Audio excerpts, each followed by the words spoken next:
ಇದು ನಮ್ಮ ಪಕ್ಷದಲ್ಲಿ ಪ್ರತಿಯೊಂದು ರಾಜ್ಯದ ಎಂ ಪಿಗಳ ಸಭೆಯನ್ನು ಪಕ್ಷದ ಇನ್ಚಾರ್ಜ್ ಅವರು ಮಾಡಬೇಕನ್ನುವಂಥದ್ದಿದೆ. ಈಗಾಗಲೇ ತಡ ಆಗಿತ್ತು, ಕಳೆದ ಸಂಸತ್ ಅಧಿವೇಶನದಲ್ಲಿ ಆಗಬೇಕಾಯಿತು, ಆಗಿರಲಿಲ್ಲ. ಅದಕ್ಕೆ ಈ ಬಾರಿ ವಾಡಿಕೆಯಂತೆ ಆಗಿದೆ.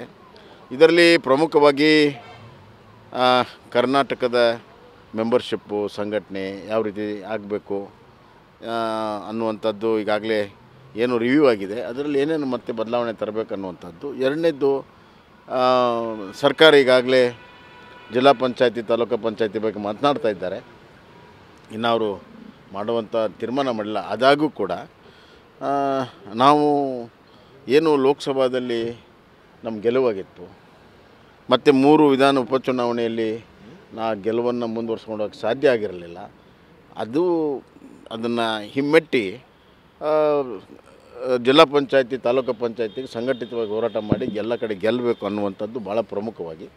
ಮತ್ತು ಕರ್ನಾಟಕದ ವಿಚಾರ ಲೋಕಸಭಾದಲ್ಲಿ ಯಾವ್ಯಾವ ಎತ್ತಬೇಕು, ಮತ್ತು ಇಲ್ಲಿನೂ ಕೂಡ ಕರ್ನಾಟಕ BJP ಸಂಸತ್ನಲ್ಲಿ ಪರಿಣಾಮಕಾರಿಯಾಗಿ ಹೆಂಗೆ ಪರ್ಫಾರ್ಮೆನ್ಸ್ ಮಾಡಬೇಕು, ಪ್ರತಿನಿಧಿಸಬೇಕು ಅನ್ನೋಂಥದ್ರ ಬಗ್ಗೆ ಸುದೀರ್ಘವಾದ ಚರ್ಚೆ ಆಗಿದೆ.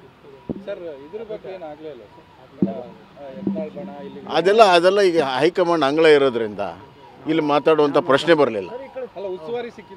ಅದೇ ಉಸ್ತುವಾರಿ ಸಿಕ್ಕಿದ್ರು. ಈಗ already the matter is ceased by high command.